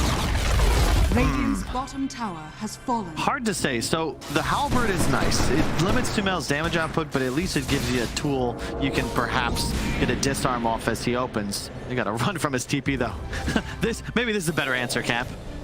As you watch 4 Liquid heroes retreat from a lone Sven TP. Radiant's middle tower is under attack. That's how you handle him. 4 staff's quite nice for that reason. Yules are okay if he continues to play without a BKB. I think you still get the Aghanim Scepter and the Shard on Sven. I mean, it's still an incredible tool, right? It's pretty good. Radiant's middle tower. Or is it one of those things maybe you don't get it because you're going to rely on Roshan to give it to you? I don't think you can invest your own gold in it until you're more slotted, but it allows you to continue scaling for sure. they're not bad to have. I think the Aghanims, you know, it's not as broken as it used to be. Sven doesn't get picked as much anymore because you can't just, I don't even know what to call it when he picked up Aghs previously. You would get its second item and like force jump onto your enemies to hit them in 2 hits, but still solid. The Shard is pretty okay in a game like this because it would force Koifa to be on the ball with his re-empowers. Could consistently purge it off of enemies. Yeah. Purge jumping swell, perhaps. Lower cooldown, too, is not to be discounted. Gotcha. Man, Matamba Man must be just loving this game. Like, the way he's just been able to, so early on, as a carry, just run around fearlessly. Yep. Only time he's really been caught was when he was totally isolated underneath a tier 2 tower. Oh, they're gonna break the smoke, but it's no, it is! I thought for sure Sumail wasn't gonna get there in time, but he does. BKB's gonna go off on Nisha though, and this is where, Kyle, you were talking about. Yep. This combo makes him invulnerable to Liquid. Yep, there's just not a damn thing you can do. Sumail's still gonna try and maybe catch up. Now he gives up on No, you can't, he's too fast. Yep. You've got 100 to 0, or it's just not going to work. So they're going to need to be on point with the Ink Swell into Dragon Tail. Has to be pre-applied. Are scanning. And it is worth noting that the new BKB means that it's a lot less punishing to be forced to use BKB in those kind of purely defensive scenarios. Uh-oh. He's going to get caught by Matamba Man, perhaps blinks away before anything happens. But Matamba Man, I'm surprised because I knew he had that haste rune. So I thought maybe they'd still go after him. No. Oh, nice. We're going to see this fight one more time. So Matu got the jump on Insania, the buyback immediately, but it doesn't really matter. Oh, these are all of Insania's test to Matamba Man. He's staying in the same place. Production or memers, man. I mean, it is kind of been the same kind of rectangle. Yep, Insania's probably not a happy boy with that one. Of course, we are paused right now. That's why we're going through the memes. As you'd see, Insania is suffering in net worth due to constantly being hunted down, persecuted by... that was such a sick play. Yeah, look at this. So the blink, immediate shockwave skewer. Like, no time for Matu to react. Immediate Sumail stun. And Zai's just... I don't even think you can react. And you'll notice on his equipment now, he has a blink dagger. I think mostly because of his experience right here, where he realizes, yeah, if Liquid make this play, I need a blink. Because they have too many tools to reposition. Even the second skewer that comes out. That's a very much a... I feel like that he's just missing that little piece of alfalfa to chew on. Yeah. Taiga again. Wait, is this a replay? Oh, live. Unfortunate. I'm struggling to understand the importance of taking this outpost. Believe me, like, I feel like outposts are not taken seriously enough, but like this is just suicide. Oh no. Liquid? Oh dear, they're about to get sandwiched hardcore. The damage already come. Oh, Koifa didn't get hit by that one. Now the spin TP away. That's going to be successful as well. Koifa, I cannot believe he did not get hit by that fire glob. That was too close for comfort. Radiant. I mean, I thought that was very smart. Lead off with the damage to make sure the blink dagger can't go off, but it just barely missed. Poor puppy. This is great now, Titanic on Matu. So the thing about the Sven is you can't kill him, you can kite him, you can control him. You gotta find ports, but the trouble you have is that Wind Ranger in itself is also a threat because a shackle from Nisha will force some core, like he'll kill anybody if they don't have some sort of escape mechanism. And I actually think Liquid, you gotta be watching Taiga. His damage output is gonna be pretty insane, and the purge, if it could still remove Satanic, I'd say he'd be feeling a lot better, but it's really tough to actually deal enough damage to kill the Sven. I think he just has to come last. Like, just kite him. That's really your hope here as Liquid. They're going to try and force a Roche. No real hard initiation from the Sven, so... This is bold from Liquid, that's for sure, especially since they have Power Shot to be able to reveal. More from Sumail. Nice cleanse. Look at Puppy. Nice stun. Curse Crown. They're going to be able to catch Insania at the start of the fight. The Soulbind onto 2, but the Terrorize preventing them from doing much about this. The BKB going off. And actually, the Wind Ranger in some trouble. The Wind Run's barely going to go off with Guardian Angel as well. Nisha playing around with trying to get around Liquid members, but he's going to be Omni Slash to finish him off. That means Matamba Man does have a little bit more room to operate. They're going to stall out Liquid, though. Does not have a buyback. Now back up. Nukes are coming in. Installed on Matamba Man, but now he's going to activate that God Strength, and now they have to kite Matamba Man, but he is ripping into Samael. That damage was intense against a hero that had so much armor. Koif almost getting caught, but he managed to skewer up the cliff. Let's go back into the Roshan pit, says Matamba Man, and he will finish off. Get the Aegis Shard and Cheese back into play they go, but this is insane. Matamba Man, he will take all challengers right now. The RP just to be thrown down, and they do manage to finish off Puppy, but still, they're really going to go for this one. They have to try and go for the kill onto Zai while kiting out Matamba Man. Koif almost getting 3-shot, 4-shot rampage for him. Samael doesn't have damage left anymore. Matamba Man, double rampage for him. Zai, he's just slowing him down at this point and let Matamba Man do the work. Double rampage for Matamba Man. That'll freeze you in You should tip the man, and it's maybe we should just keep the single. Nobody did damage but him. 16,000 almost compared to the rest of his team's what, like barely 3K? Yeah. That's the strat for Team Secret. Buff the Sven. He needs no assistance really. Other than that, Zai, Solar Crest. Give him the extra strength, which is also then bonus damage. Radiant's middle tower has fallen. Give him the attack speed that he needs for... Oh, it's so good to spend too because the God Strength, remember, it's only base damage. Yep. So if you get the Heavenly Grace and then pop ultimate, well, I guess it just doesn't matter when you have it, but as long as you have the Grace on you, it's plus 32 strength, which becomes plus 200% bonus damage. So let's call it 100 damage. It's not bad. Not bad at all, and it's going to be at least 2 lanes of barracks. You just got an AC. Team Liquid, I honestly don't know how you stop Matamba Man. You know. Like, 50% God Strength damage, minus armor from the AC. Like, he was 4-shotting people before. Like, now he legitimately 2-shot. He just went all in on damage, and his team just kind of covers him as using the Snapfire to help him from getting kited. Zai just buffing him at all times. So he's not really a target, but he's the only target for Team Liquid. He's killing all of you. Managed to get the shackle shot. Going for the chain stun. Inkeswirl doesn't quite land. They're going to have to retreat back to their bound. Look at the cure damage, though, doing a decent amount of work. Look how quickly he Satanic in one swing. Oh, Jesus, Samael. His bonus armor is not allowing him to survive against Matamba Man, man-on-man. Mickey.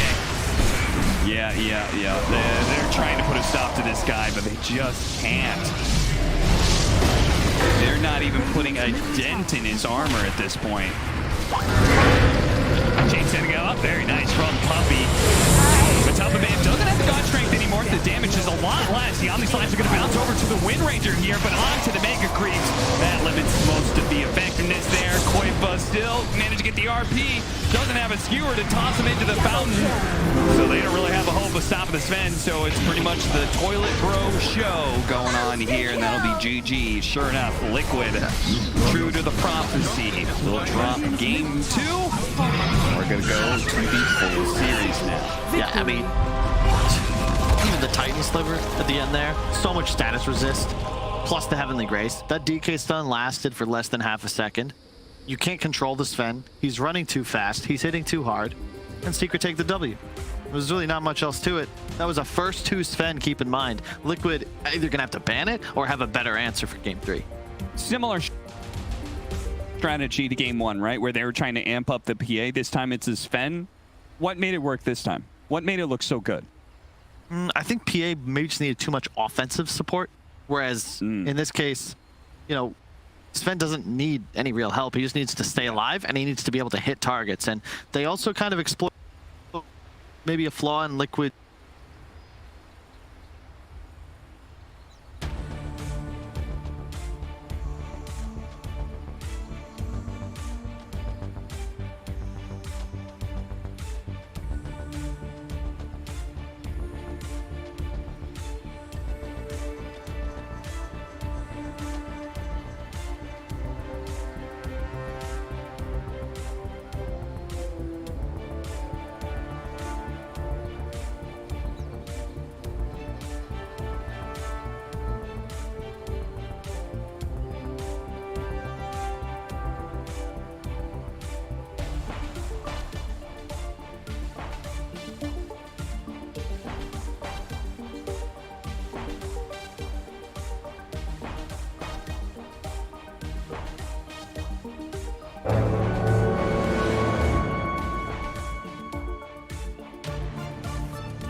you.